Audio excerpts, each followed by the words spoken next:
Greetings all, and welcome to Lucas Brews. In today's video, we're going to have a build of the 1/72nd scale Vespid Panther Ausf G with the infrared night sight.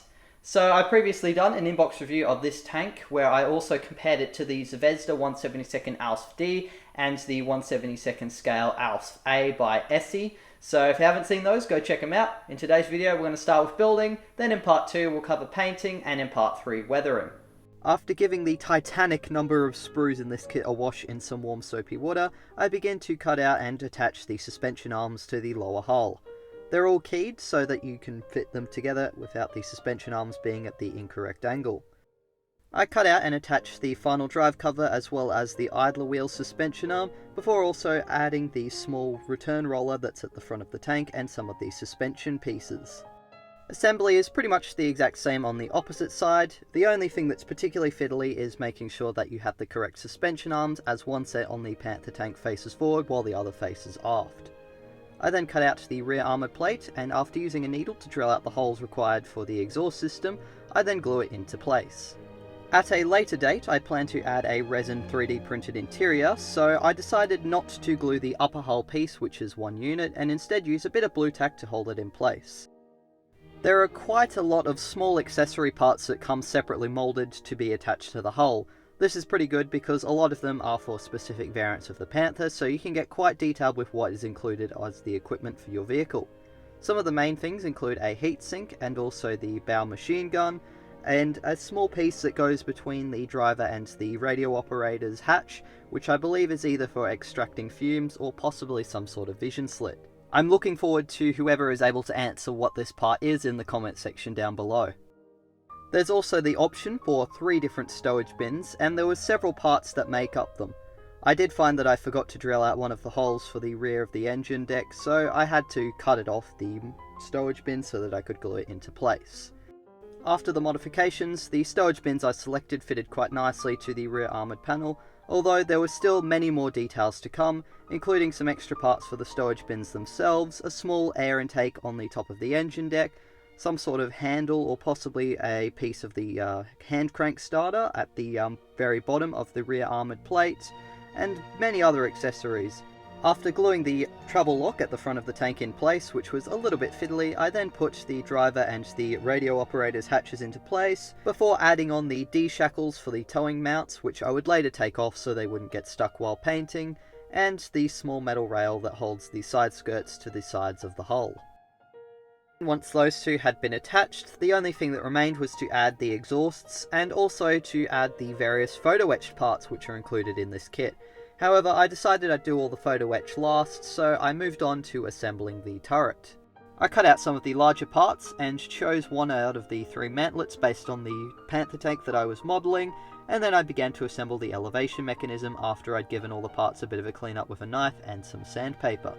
There are 2 very small brackets which slide into place with a little pin for the main part that attaches to the mantlet to create the elevation, with the brackets attaching to the front wall of the turret, and then the mantlet attaching to the bracket system.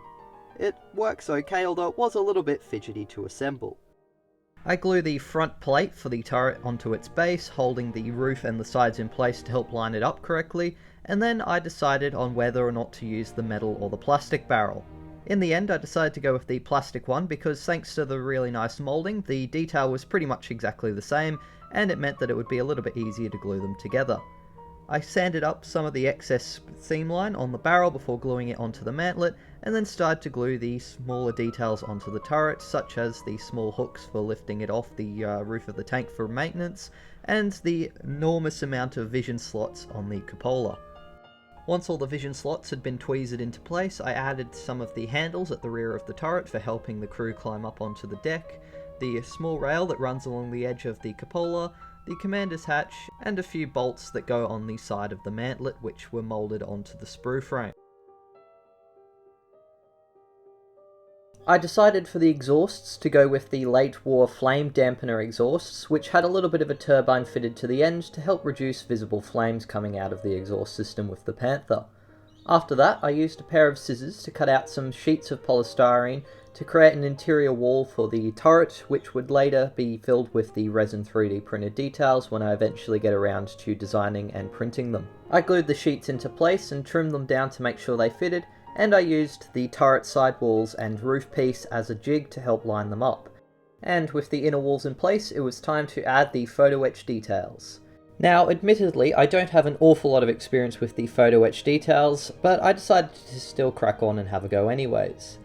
First of all, I cut out the several little frames that are used to hold the side skirts into place, and used a little bit of Deluxe Materials Rocket CA glue to glue them into place. Although the glue held the parts in place for a while, after it had dried they appeared to become incredibly brittle and fragile, so I ended up removing the side skirt frames because they weren't adding much detail anyways.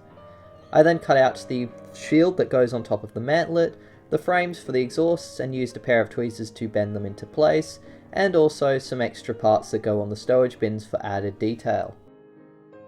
The rocket glue appeared to be relatively effective with gluing all the other photo etch parts in place, however I would be very interested to hear in what other people suggest as glue for the photo etch. The rocket glue appeared to be relatively effective with gluing all the other photo etch parts in place, however I would be very interested to hear in what other people suggest as glue for the photo etch.